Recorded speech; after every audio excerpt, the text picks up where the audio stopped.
I'm JG Michael, and this is Parallax Views.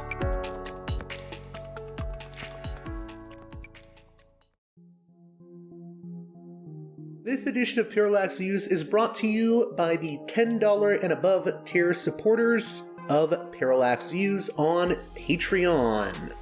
So, with that in mind, producers credit shoutouts to Galen, Matt, Gunnar, Mark, Simon, Alexander, Catherine, G, Tilo, Emilia, Jeremy, Jeff, John, Bert, Brian, Elliot, Michael, Brace, James, Nick, Mershan, Galen, Gareth, Arlen, Bo, Christopher, Michael, Gigadelic Media, Will, Chance, Chase, Dan, Big Bob, David H, Y. Kellerman, Sadeed 13, Kathleen, David, Ava, Bob, The West Bank Robbery Podcast, Jamie, Enoch, Gary, Max, Ishtofer, James, Martin, Matthew Ho, Brian, Nobody, Thomas,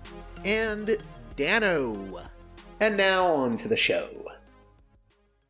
Hey there, Parallax Views listeners. As always, I want to remind you that I am without any advertisers or sponsors at this time, so it is you, the listener, that helps to keep this show going by supporting me on Patreon at patreon.com/parallaxviews. One more time, that's patreon.com/parallaxviews. With that out of the way, we have two guests on this edition of the show. Later on in the program, we'll be hearing from Eldar Mamedov. He's written for publications ranging from The American Conservative to Responsible Statecraft, and we'll be discussing what the overthrow of Assad in Syria means for the Caucasus. But first, James W. Carden, also of The American Conservative, returns to discuss an article he wrote with Colonel Douglas Macgregor entitled Iran, America's Next War of Choice. James believes we are at a more dangerous moment than ever when it comes to a possible conflict with Iran, especially given that Israel's Netanyahu is itching to take out Iran now that it has been dealt a blow by the overthrow of Assad. We'll be discussing that. We'll also talk a little bit about Turkey and what could potentially come of Turkey and Israel's involvement in Syria. Eventually, these two actors may begin to butt heads over Syria.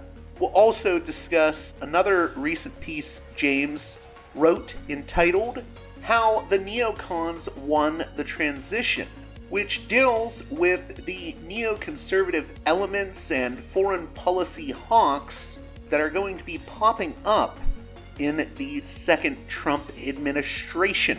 In this regard, we'll focus our attention on the figure of Howard Lutnick, who is very involved with the Trump transition team. All that and much more to follow in the conversation with James W. Carden. As always, I pride myself on having a diversity of viewpoints on this show, from the left end of the political spectrum to the right end of the political spectrum, and I hope you'll find the conversation with James W. Carden stimulating. So with that being said, let's get right to it with James Carden. Welcome back to Parallax Views. James W. Carden, a contributing editor to The American Conservative and a former advisor to the U.S. State Department. How are you doing? I'm doing okay. How about yourself? I'm doing well. It's been a crazy week and a half here. So I've been releasing a lot of shows on Syria, and your article with Colonel Doug Macgregor stood out to me, Iran, America's Next War of Choice, which basically deals with where things could be headed with the regional realignment in the wake of Syria's collapse. What are the main points you want people to get out of that article? I think the main point is that the partition of Syria is something that is more likely than not There seems to be right now a tacit, though temporary, agreement between the Turks and the Israelis to divvy the place up. Um, and that is going to be a temporary because, as we all know, Erdogan has been extremely vocal about the Israeli war crimes in Gaza. So we think that there's going to be a partition followed by a fight. In the meantime, however, um, basically the decimation of the Syrian state has allowed the Israelis to totally take out any um, air defenses that the Syrians once had, and it opens up the airspace for them to attack Iran. Our expectation is that that's going to happen, and it's probably going to happen before Donald Trump takes office. And so the Israelis will be presenting the new administration with a fait accompli. And so where we are headed is perhaps to another grand adventure that we don't need in the greater Middle East. And there are some ramifications of that, um, wider ramifications due to what we see as kind of the emerging bloc politic, that the kind of new order, regional security order in West Asia. So. Can you elaborate on that new emerging order? So the emerging order was inaugurated a few years ago by China. China has really stepped out as a diplomatic force on the world stage because, of course, there's a vacuum there left by the United States, which has largely abandoned democracy as a tool of its foreign policy. So the Chinese brokered a historic re-engagement, a rapprochement between Iran, which is Persian and Shia, and Saudi Arabia, which is the leading Sunni power in the region. So that kind of compromise, that way of the Chinese way of reconciling different claims to regional hegemony, um, has set the stage for something new in the Middle East. So what we're going to see then is a a a conflict of blocks backed by great powers. So on the one hand, what you're going to see is the usual stuff, the alliance between the United States, Israel, and our vassals in Europe who don't think for themselves on these matters, and the Turks, which the Turks are going to temporarily side with the Israelis right now during the partition phase. But then what will happen during the war that is to come against Iran. Iran is going to have their great power sponsors as well, very much including China, um, Saudi Arabia, and Russia. Once Russia wraps things up in Ukraine, it's critical, and this is a point that Doug and I make. It's critical for the war planners in Washington and Tel Aviv to launch this operation against the Iranians while the Russians are still distracted in Ukraine. And we're doing our very best not to shorten that war, but to prolong it. As we've seen last week or the week before, the Ukrainians are now using, the ATACMS long-range missiles on Russian territory proper, and launched a major attack on a city on the Sea of Azov in Russia. So that's where we are. That's where we are right now. In terms of Israel and Turkey, maybe you could delve a little bit more into that because I have said to quite a few people in the last week or so that I think Israel and Turkey may end up butting heads in the future over Syria and just over different interests. I think Netanyahu's political survival increasingly relies on the Smotrich and Ben Gvir sort of crazed Greater Israel Project types. And I think that Erdogan has sort of, I know the word neo-Ottoman gets thrown out a lot, but he has expansionist ambitions from what I can tell. And I think those two countries may actually come to heads over their different interests. What do you make of that? Am I getting anything wrong? No, Doug and I are in agreement with your way of thinking on this. We do think that the cooperation between the Turkish and Israeli auxiliaries. I'm sorry, there's a siren going by. Yeah, there's cooperation in the immediate, and I think both Turkey and Israel they view Iran as their big enemy. But yeah, Yes, for but now. yes, it's a temporary accommodation. They are, they both back these Islamist factions. Now, people would be surprised to learn how deeply, the Israelis do back these offshoots of Al-Qaeda, al-Nusra, the current group that's taking over Syria. Um, for years, they've supported even ISIS. And Turkey, of course, has been a principal backer of the Islamic State and these Islamist terrorists that are now, sacking Syria. But again, we see that accommodation as purely a temporary.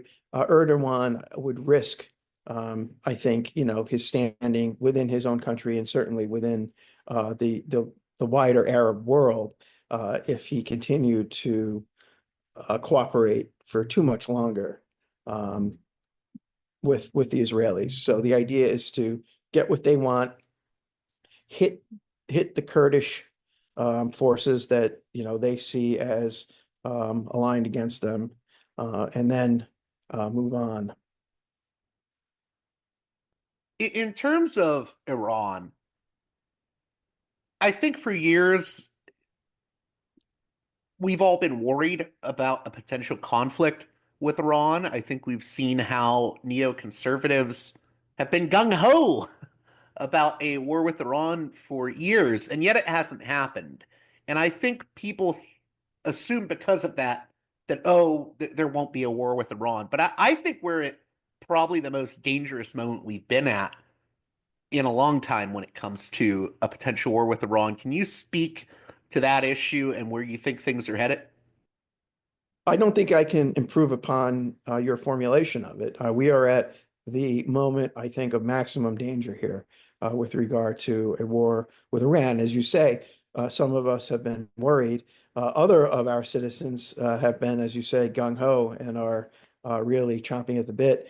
They really see this now as their opportunity. And of course, the person who really sees this as their opportunity to act and to fulfill this longstanding ambition, this longstanding dream, is of course the Israeli Prime Minister Benjamin Netanyahu, who for years has been wanting a war on Iran to decapitate the leadership there. So Erdogan, I think, incredibly and rightly, feels that he has the wind at his back right now.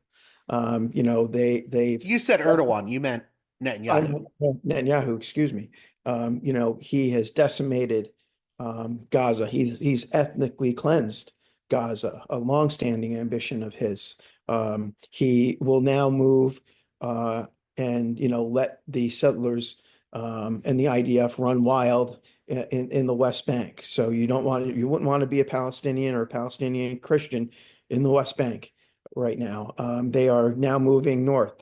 They had longstanding aims to gain territory that was Syrian territory.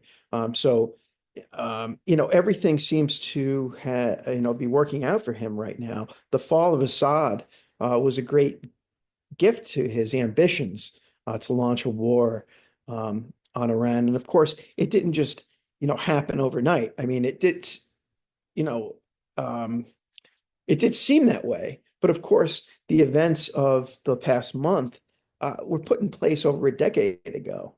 And so we've had alternating periods of hot war, Cold War, proxy war, sanctions war on Syria. And eventually, especially with the loss of their, Russian military patron who got distracted in Ukraine, things were simply not, they were not able to keep it together.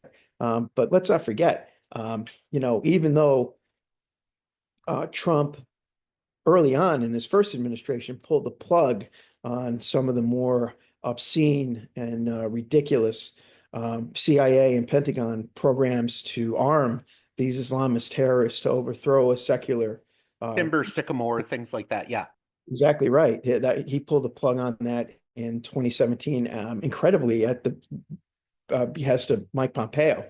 But throughout, we have, Israel and its supporters on Capitol Hill have continually, issued new sanctions on the regime. But of course, the sanctions didn't hurt the regime, who, were living in a palace, well protected, with, sources of food and income. It decimated the everyday people in Syria, whose food prices had gone up, by one UN report by 800% in the year following the initial placing of the so-called Caesar sanctions, which were the brainchild of people like Elliot Engel and the disgraced and disgraceful Robert Menendez, who incredibly served for years as chairman of the Senate Foreign Relations Committee. And so so it did work. It took them 10 years, but they got the regime change that they wanted. And I think that people ought to remember that once Syria, in a matter of hours, days, or weeks, is going to devolve into a terrible, bloody, violent civil war, they are basically going to establish a caliphate on the Mediterranean. And I think that people ought to remember the people who worked so hard to overthrow Assad, who was a vicious dictator of a police state, and all that's true. But he did happen to cooperate with the Cheney Bush administration, and did help us in ways. You But mean with the torture program? yeah, yeah. So he was someone who we were in bed with until we weren't.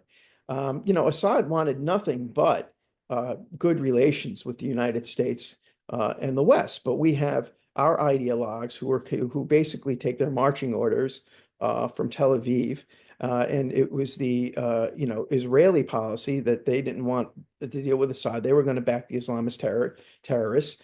And just as night follows day, their actors on Capitol Hill, like Engel, like Menendez, like Ben Carden, they all said, okay, we're going to embrace the policy of regime change in Syria. A caliphate, a Sunni caliphate on the Mediterranean, does not serve the security interests of the United States of America.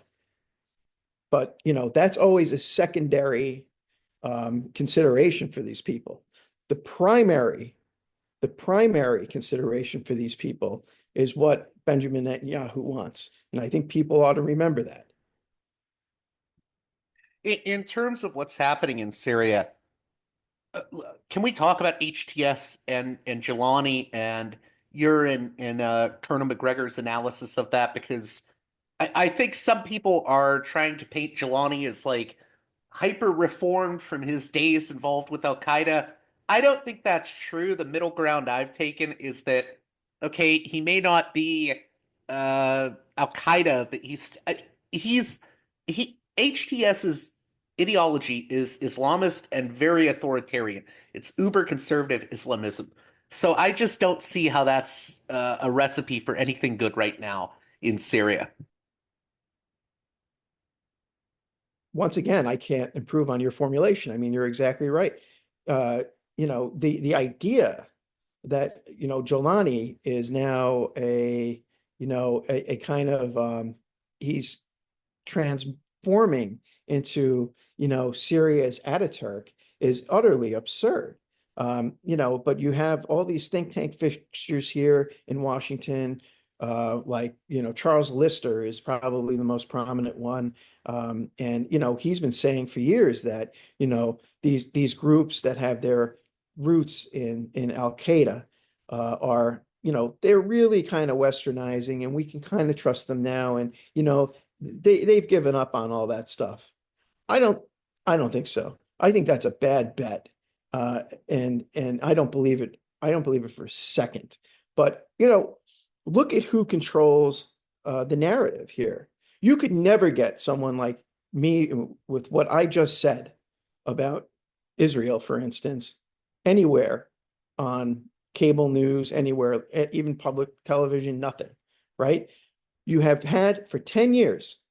So you've had people in Congress, right? You've had people in the administrations and in the media and in think tank land like Lister. But in the media, you've had people like Clarissa Ward at CNN and Richard Engel at NBC, who have been basically looking into the camera and lying to the American people about the nature of these rebels. There were never any moderate rebels. There was never any third force in Syria. It was violent from the beginning. And these people would get on TV and tell us that these rebels, these Islamists, these people who, are the very same people who flew the planes into the towers are our friends. But it wasn't just Engel and Ward. You had the disgraced former director of the CIA, David Petraeus, running around saying we should actually ally ourselves with Al-Qaeda and al-Nusra to overthrow Assad. So, this has been a 10-year plus project on the part of the Washington establishment to do this. And now we see how it's playing out.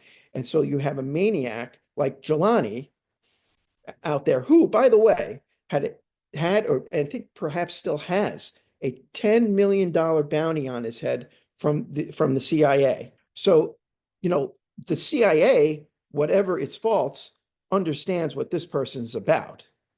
And then you have people like Lister, like Ward, like Engel lying to people, pretending like this guy is going to put on a suit and tie and he's going to, kiss babies and, campaign for office. It's a load of junk. So you sound very certain of this. I've had a lot of guests that say, "Oh, it's a moment of uncertainty." How do you want to respond to people that aren't as certain that this is going to devolve back into bloody civil war? I would put my track record, I've been doing this for about 15 years. I would be happy to put my track record up against anyone's. I am quite comfortable sitting here today saying that Jolani is bad news, that Syria is going to devolve into some kind of civil war, perhaps even a hot war between, eventually between the Israelis and perhaps the Turks. But nothing good is going to come out of this because for some reason, people simply don't value stability. So, they get all wrapped up in the kind of personalities of these people, of these dictators. So you're a dictator, you're an autocrat, or you're bad. Instead of valuing the stability that they bring to these chaotic regions that we know nothing about. I mean, truly. So I don't know. Do I believe Jolani's about face? No. And I don't think anyone else should. You'd be a fool to. How then should the US be dealing with Syria going forward? I mean, I know Trump has said we should stay out. Do you agree with that? Or like how do we deal with this HTS run Syria now that's in transition? We have to play defense. We got to get our people out of there. That's the first thing. We are illegally occupying parts of Syria. We don't belong there. So we need to get out, and we need to get our aircraft carriers out of the region. And we need to stop acting as though we are Netanyahu's auxiliaries. And obviously, there's going to be some sort of Islamist threat, which can be dealt with through our, vast and very well-funded intelligence networks. But no, we don't get involved. We need to stop acting like, Netanyahu's, guard, and we get out, and we keep a lid on it. And if that means, um, the partition of Syria and Erdogan coming in and putting the lid on, half of Syria, um, fine. But what you're going to see, I think also, and we saw this years ago when we overthrew stupidly overthrew Gaddafi, and then of course, started a pointless war against Syria, are mass migration flows. So that's something that, the Turks are going to be doing, and then the Turks, of course, are going to pass them off into Europe, and then it becomes more of a problem. But I think it really becomes more of an intelligence, law enforcement, migration, border security problem, not a military problem. It's not a problem for our army or our Marines to figure out. So before we start closing out, there were just two more things. You have a great line in here saying Iran is not Iraq. And I want to get into that because we're seeing a lot of triumphalism from the usual suspects, these sort of neocon and neocon-esque figures saying, oh, Iran is on the back foot now. They're completely isolated, and there's sort of this implication, right, of this is the time we should go in for the kill, take out the Islamic Republic. And whether you like the Islamic Republic or not, and I'm not a fan of it, but I'm not sure you could just go in and have a war with Iran and it's going to be a cakewalk because I mean Iraq wasn't a cakewalk and Iran, as you said, is not Iraq. So let's get into that. Where do you think the neocons are getting things wrong again? Well, the idea, it's just the very idea that we can go into these countries that we know very little about and overturn them and put people in that are, amenable to our way of thinking is simply not realistic. And in a country of Iran's size and of Iran's sophistication, it's not doable. And let's remember the Iranians have been trying for years and years and years to get sort of buy-in with the West, right? It was us, not them, that tore up the groundbreaking nuclear agreement, right? It wasn't them. Trump did that. So, now there are all these stories that we're seeing, like, they're about to reach the, enrichment threshold, and they're going to have a bomb any day now. Well, I'm not an expert in that sort of thing at all, so that may well be true. But let's not forget who's to blame for that. We are. We did that. And of course, the Iranians are not stupid and they see what's happening. And they've agreed recently to, more intrusive inspections by the IAEA. I think that that's very meaningful.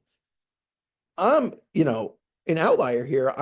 I think that agreements like the JPCOA and inspections by the IAEA that come international, the IAEA is part of the UN.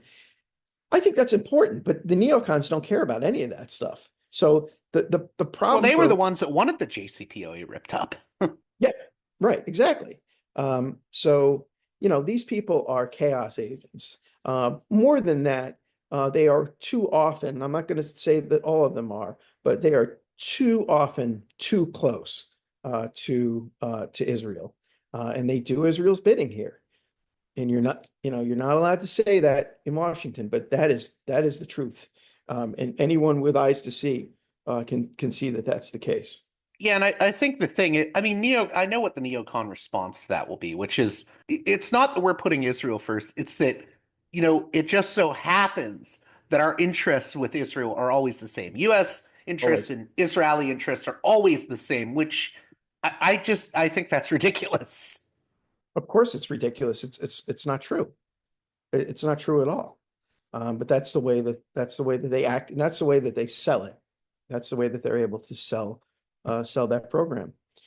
So I think we are in for a horrendous time in the Middle East. And Donald Trump's appointments give me very little reason to think that he is not going to go along with the program. It seems to. That's what I wanted to talk about here in closing, because you have that article at AmCon, how the Neocons won the transition. We're seeing this transition team co-chaired by Howard Lutnick and Linda McMahon, of all people.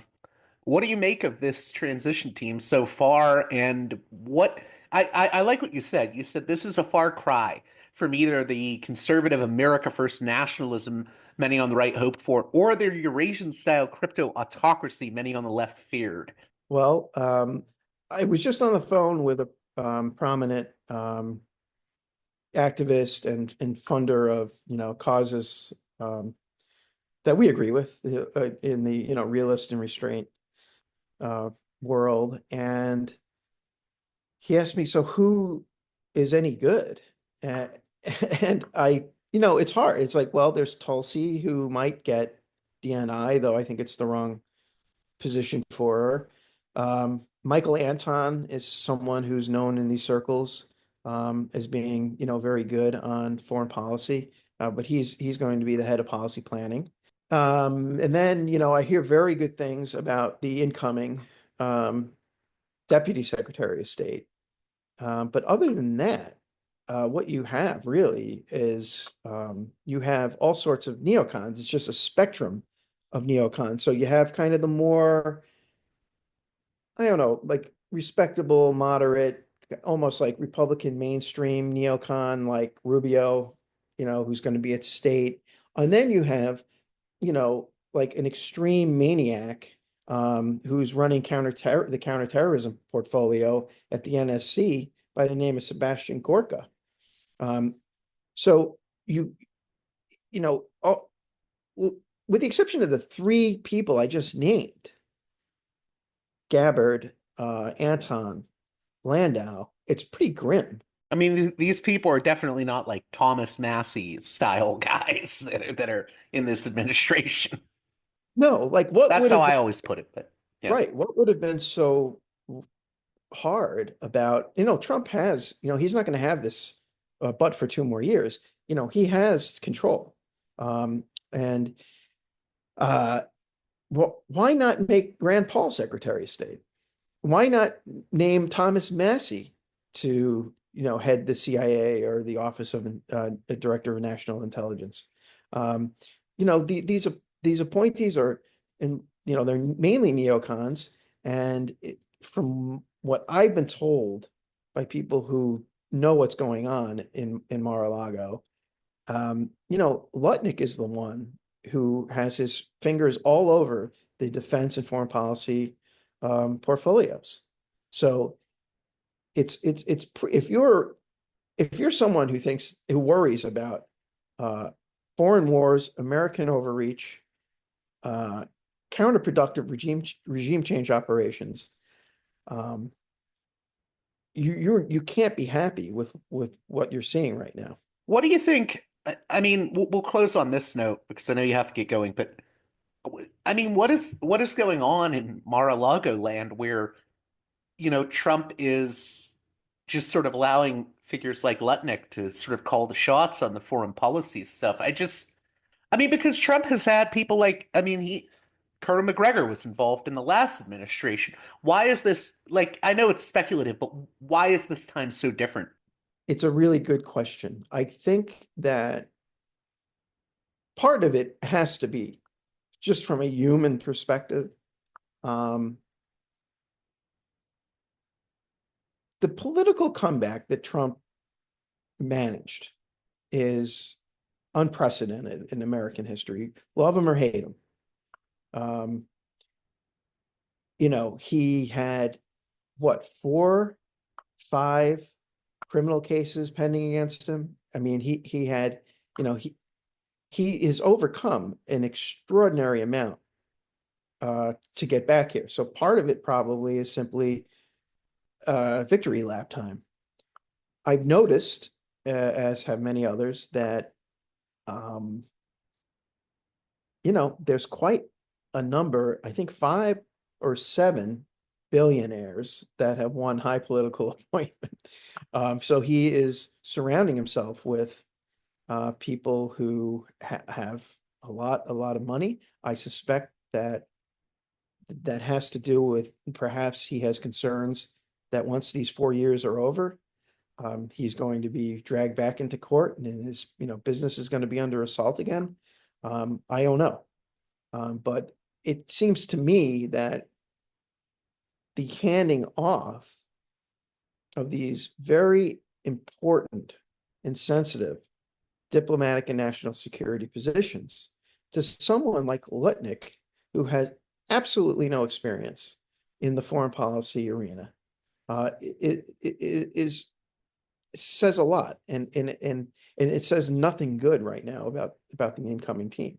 Now, of course, this is going to be a Trump administration. So I think that there should be every expectation that the names that we are talking about right now, we won't be talking about in 6 to 18 months' time. I think there's going to be a lot of turnover. So that might give realists and restrainers an opportunity to, assert themselves. But as you pointed out, in the last administration, it came a little too late. It took Trump until, I believe, November of 2020 to get around to appointing someone like Colonel McGregor to a position in the Pentagon, when McGregor should have been there on day one as national security advisor. So let's hope that that eventuality comes to pass. I'm not convinced it will, unfortunately. Well, hey, James Carden, I want to thank you again for coming back on Parallax Views. People can read your work at The American Conservative, and also you write for antiwar.com, I believe, right? Very happily so. Next up, Eldar Mamedov returns to the program to discuss what Syria, the new Syria, now with the overthrow of Assad, means for the Caucasus. We'll be talking specifically about Armenia and Azerbaijan. We'll also delve into how the US should be reacting to what is happening and unfolding in Syria. How should they deal with HTS and Jolani? And also, what is Turkey's ultimate goal in Syria and more broadly in the Arab and Muslim world? All that and much more in the conversation to follow with Eldar Mamedov. So, with that being said, let's get right to the conversation. Welcome back to Parallax Views, a guest I always enjoy having on. Eldar Mamedov has written for Responsible Statecraft, The American Conservative. I believe he's done some work with the Stimson Center and some other outlets, and we're going to be talking about the situation in Syria and what that entails for the Caucasus. How are you doing? Hi, great to be with you. So, I guess first, how will these events that we see unfolding in Syria affect, Armenia, Azerbaijan, etc.? Well, for starters, I think we should all exercise caution when we discuss Syria, because there are so many unknowns as we speak, as events unfold. But I think quickly there can already be some conclusions to be made regarding the impact or potential impact on the South Caucasus. First thing is that Azerbaijani government is clearly pleased with the removal of Bashar Assad's regime. There was official statement by the diplomatic advisor to the President Aliyev, Hikmet Hajiyev, criticizing the overthrown regime for, as he said it, some ambiguity regarding Azerbaijan's territorial integrity in the past. That alleged ambiguity could be explained with Syria's overall geopolitical positioning in the Iran, let's say, aligned camp, also with the existence of the important Armenian community in Syria. So now that the Turkish-backed forces appear to be ascended in Syria, there's reason for Baku to be elated about that development, no doubt about that. And also the second reason why Baku should be feeling happy about the regime change, obviously, is that because it puts Iran on the back foot, and Baku and Tehran have very difficult relationship, although it has been somewhat patched over the past few months and few years, but the relationship is still geopolitically very fraught, and the removal of a key ally for Iran is obviously seen as a boon for Baku. In terms of what do you think Armenia is thinking about all of this right now? And is this a dangerous moment for Armenia when Azerbaijan is getting a big win? Because we know those two countries have clashed over times. Mm-hmm. Yes, for Armenia, obviously, anything that strengthens Turkey is a challenge, because the allied relationship, a very close relationship between Turkey and Azerbaijan, and if we follow the rhetoric of the Turkish President Erdogan, but more important than rhetoric, we see the capabilities, we see the ability to affect changes of this magnitude in Turkish neighborhood. Then there are obvious reasons why Armenia should be concerned, and those reasons are also strengthened by the behavior and policies of Azerbaijani government, which on the one hand speaks of peace and so on, and the peaceful coexistence in the Caucasus, but on the other hand also makes demands regarding the peace treaty with Armenia. I think that Azerbaijan, when it says it wants peace on its very specific terms. Yes, absolutely. And those terms are completely out of anything that any government in Armenia would accept. But more importantly and more concerning is that Baku appears to be moving the goalposts continuously. So there was the question of the so-called Zangezur corridor, which would link Azerbaijan with Turkey through the Armenian territory. There was concern that the way Azerbaijan envisaged that corridor was actually extraterritorial and violating Armenian sovereignty. Now, if we look at what President Aliyev said a few days ago, he did not mention Zangezur, but he did speak about the EU civilian mission on the Armenian side of Armenia-Azerbaijan border, accusing it of being sort of cover for NATO presence, which is completely absurd. It's a civilian mission, it's an unarmed mission, and it doesn't have to do anything with NATO. It's EU mission, and moreover, since it's on the Armenian side of the border, Armenia has a full sovereign right to invite whoever they want on their territory as a civilian mission. So then there are talks about return of some 300,000 Azerbaijanis to Armenia, and how Armenia is supposed to integrate them back, whereas there's no corresponding talk at all about accepting the Armenians who once lived in Azerbaijan. In Baku alone, there were before the early 90s, there were like 300,000 or something for citizens of Armenian origin. So we don't hear the talk about them being welcomed back in this new, supposed era of peace. So what we see is moving goalposts, and I think what is behind that is that Azerbaijan feels that is currently overwhelmingly superior to Armenia in terms of raw power, military power, economic power, and obviously the successes of Turkey and Iran being on a back foot, Iran being a close partner of Armenia. Those developments, in my view, they reinforce Azerbaijan's rather intransigent and maximalist positions.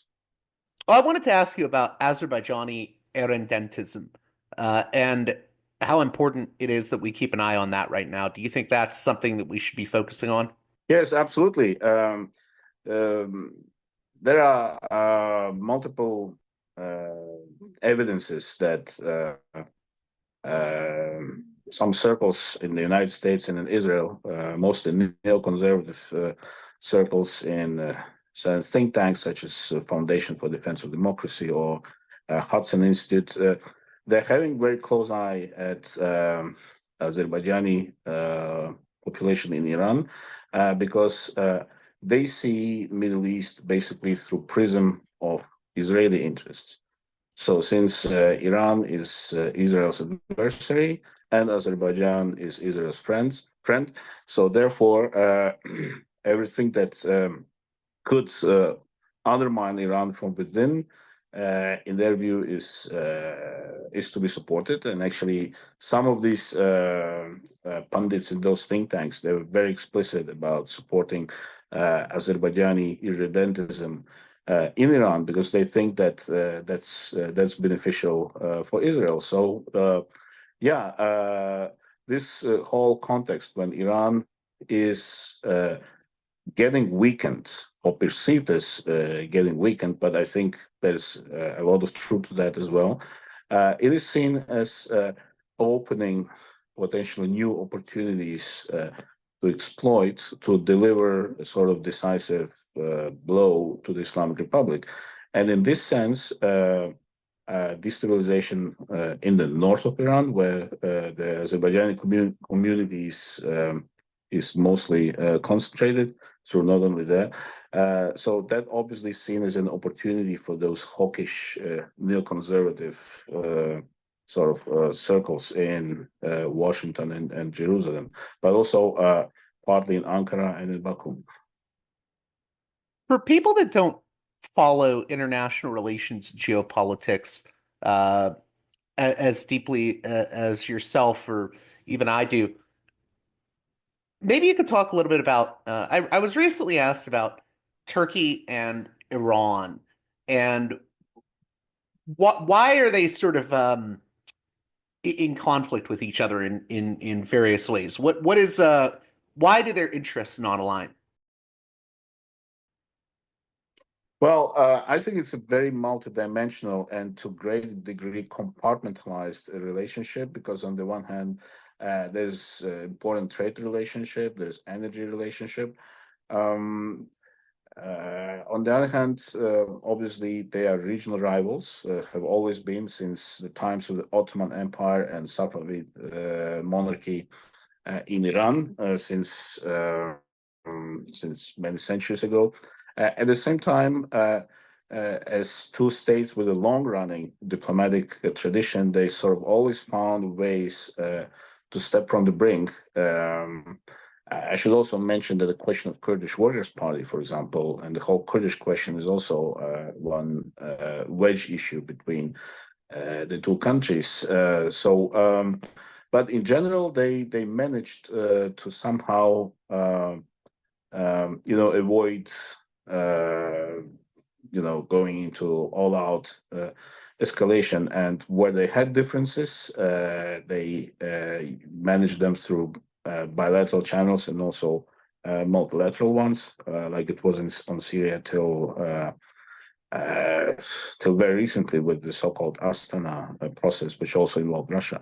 But on the other hand, it's clear that there is a competition that the Turkish president Recep Tayyip Erdogan does have this vision of Turkey as a ascending power, even dominating power in its region, very widely defined. So Syria, in this sense, obviously seen as a win for Ankara. But also we see that Ankara has pretty strong and important ambitions in the South Caucasus, where it supports Azerbaijan. And that is, of course, another arena where the Turkish interests, they come into conflict with Iranian interests because of what I've said earlier, and you asked me, because Iran essentially is concerned with about this Turkish-Azerbaijani axis, out of concern that that would promote and strengthen the Azerbaijani irredentist tendencies in Iran itself. I wanted to talk more about something you mentioned on social media was that people should watch out for the Israeli, Turkish, and Azerbaijani schemes in the South Caucasus.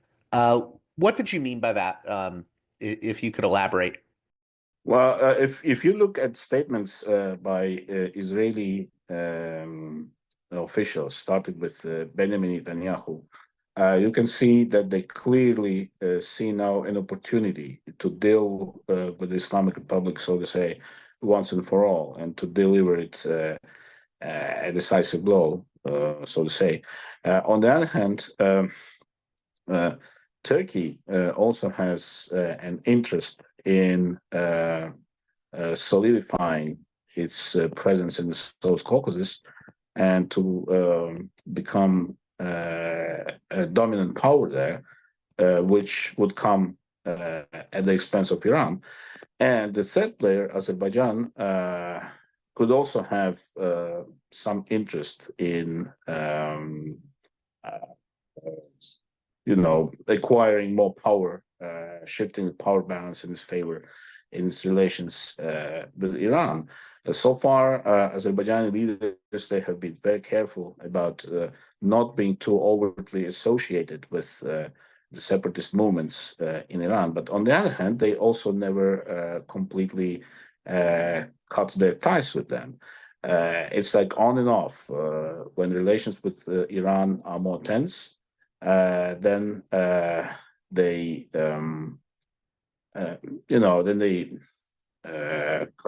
appear to cultivate them, and also publicly, the leaders of the secessionist movements from Iran, from Iranian Azerbaijan, have been invited to Baku for state-sponsored events, and that is something quite telling. So it means, in my reading, that yes, Baku would not be playing the leading role in any attempts to disintegrate or balkanize Iran, that is to say, disintegrate it along the ethnic lines.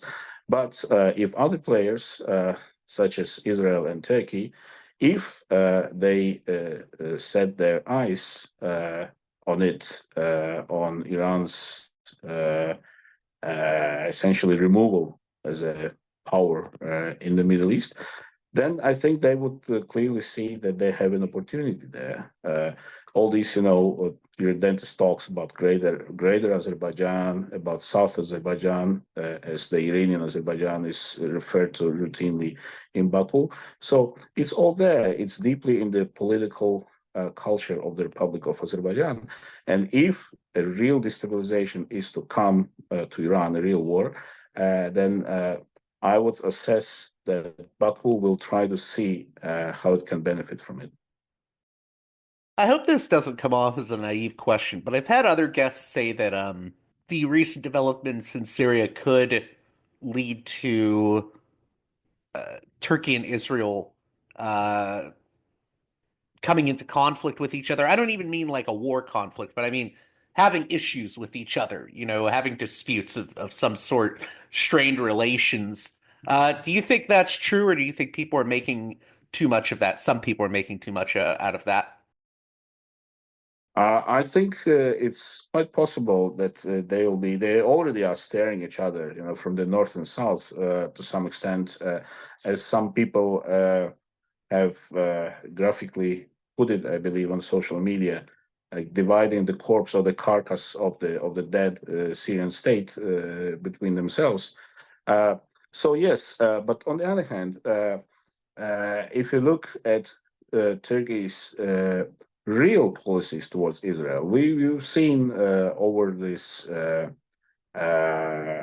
situation in Gaza, you see a lot of rhetoric, you see a lot of thundering statements and condemnations. On the other hand, and here's an interesting Azerbaijani connection. On the other hand, Turkey still allows oil to be shipped to Israel, and that oil comes from Azerbaijan through Turkish ports. So you see, even on this level, this informal understanding, this informal business between the three countries, it still exists.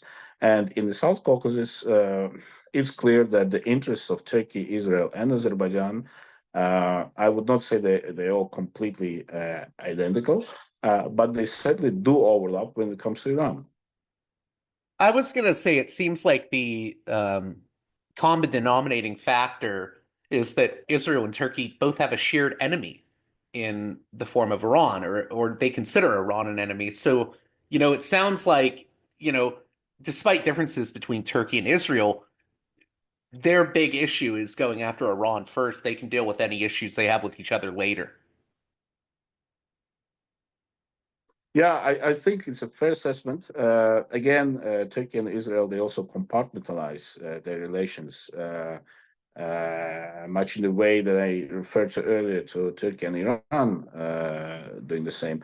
But for Turkey and for its president, it's important to understand that for them, the Turkish dominance, the Turkish hegemony in as much of its neighborhood as possible is the main issue, is the main driver of their policies, and therefore, when it comes to Israel, they can be adversaries in some arenas, like in Syria. Well, yet to be seen, but quite possible. But then their interests can align on some other arenas, like South Caucasus.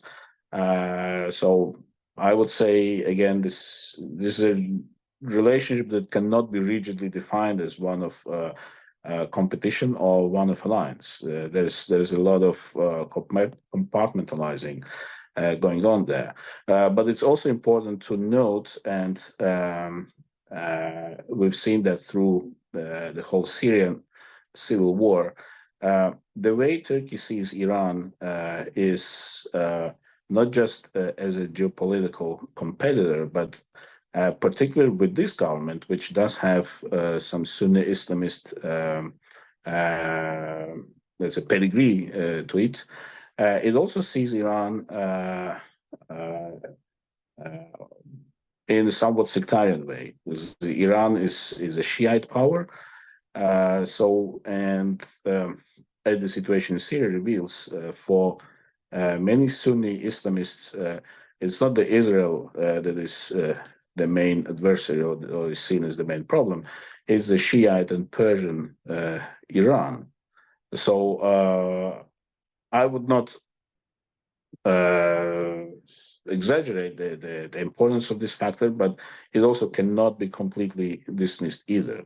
If you read, for example, the pro-AKP press in Turkey, it is staggering the extent of sectarian anti-Shiite language that you find there. It's staggering. So I think yes, it all plays into the big picture, and if Turkey feels that it can sort of use Israel to advance its own agenda, some call it neo-Ottoman agenda, then they would do that. That does make them friends, of course. I wanted to ask you, what do you think Erdogan's endgame is? What is his ultimate goal in the region? What are his ambitions and aspirations going forward? Erdogan's foreign policy is often defined as neo-Ottomanism. I'm not sure that this is a very useful term, although I used it myself. But it is kind of all-encompassing definition of the Turkish ambition, and that ambition is to become a hegemonic, a dominant power in the region. You can call it neo-Ottomanism, you can call it in any other way, but I think the substance and the essence of everything that Turkey has been doing over the past few decades is about being a rising power, a dominant power in the region. And events like in Syria, obviously, they enhance the Turkish position, but also they're looking at the Caucasus, they're looking at the Central Asia, they're definitely looking at fortifying that position. Why it is called neo-Ottomanism? Because to some extent it also overlaps with the historic, say, zone of influence and the borders of the old Ottoman Empire. But again, I think what is important here is not how we call it, but the essence of Turkish foreign policy itself, and that one is to seek a predominant position in the Middle East, also in the Caucasus, in the Eastern Mediterranean, and if possible beyond, like in Central Asia. Before we close out, in regards to what is unfolding in Syria, what do you think the biggest concerns we should have are? The biggest concerns in Syria? Yes. Yeah. Well, I think that the main concern, as far as I can see it, is to ensure that Syria does not become a failed state, does not become an arena where different terrorist militias are fighting it out. The main priority, in my view, should be to ensure the functionality of Syrian state. And that means whether you like it or not, but to engage with the authorities that seem to be in power today. Obviously, that should happen with a whole, a string of conditions attached, such as respect for minorities, inclusive governance, respect for women, and frankly, with the background of this organization that appears to be the strongest in the opposition coalition, the former Al Qaeda spin-off, to say that there are concerns about their commitment to all those values. I think it's clear that there are serious concerns, and those should be put up front. What I would not do is to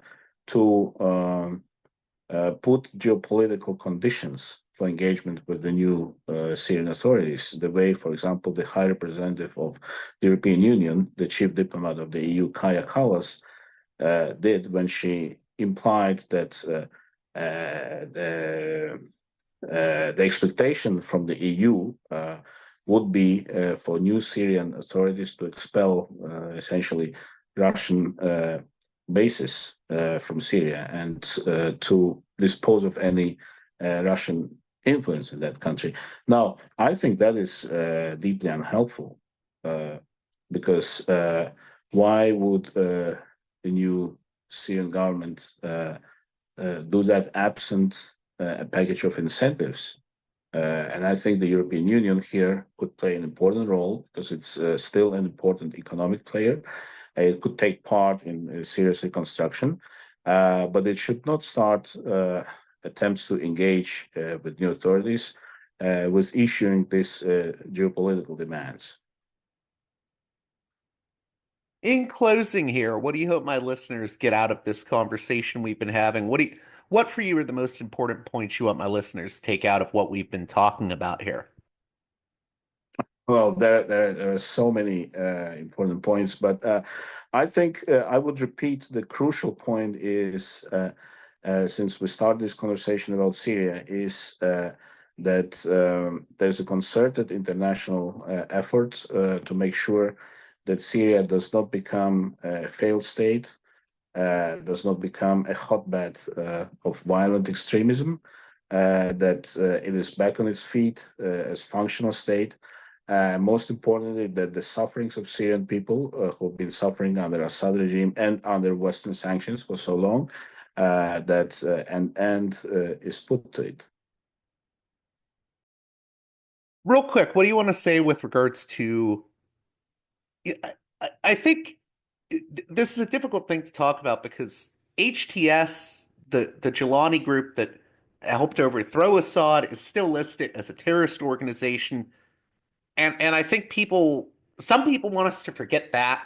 And yet, at the same time, I do think the U.S. and Europe is going to have to deal with the fact that Jolani is now in power. How do we walk that tightrope? Because I'm not sure being completely hostile towards Jolani while he's trying to build government is going to help either. But then we also don't want to ignore, Jolani's past and the concerns that we have about HTS as an Islamist group. I fully 100% agree with what you've said about concerns. I've been myself quite vocal on that. And I still call them terrorist organization because they are. On the other hand, from a pragmatic realist point of view, the question is, how do you use whatever leverage you still have to ensure that those worst concerns that we have about that group and about what their dominance in Syria could entail, that those worst concerns that they do not materialize. And here, I think what is needed is a smart engagement, which means do put forward your conditions, especially because Jolani himself seems to be making these conciliatory noises. We are not going to discriminate against Christians. We're not going to impose the bail on women. All of that remains to be seen. And of course, I do not advocate at all for taking what he says at face value. But we should take him at his word. And we should put those conditionalities at the center of our engagement with the new de facto authorities. But I would like to insist that we should not, by any means, put the geopolitical sort of conditionality at the forefront, such as cut your relations with Russia, cut your relations with Iran, then we will talk. That is not going to work. Frankly, that is not up to European Union or United States to dictate to whoever happens to govern in Syria. And moreover, if we do go that road, if we do put geopolitical conditions, that's going to be counterproductive because then these people in power, they will simply look for other alliances, and then whatever leverage we still might have in Syria will simply be wasted.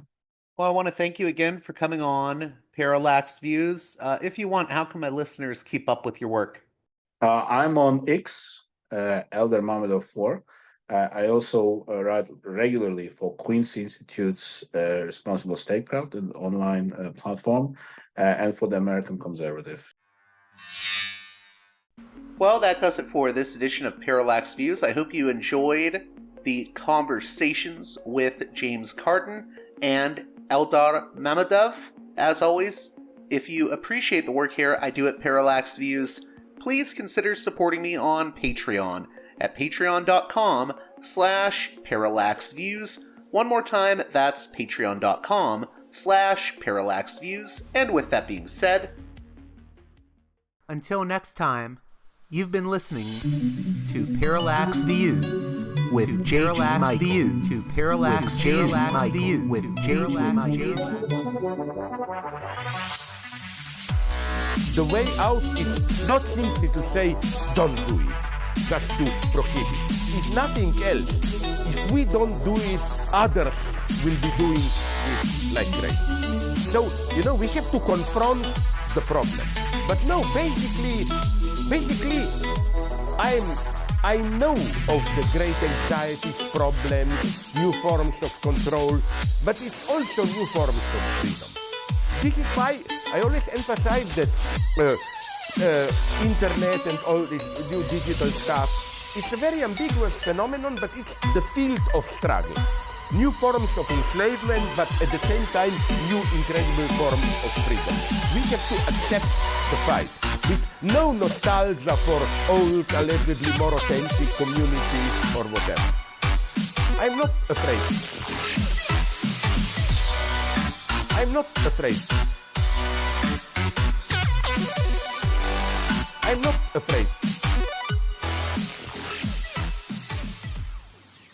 I'm not afraid.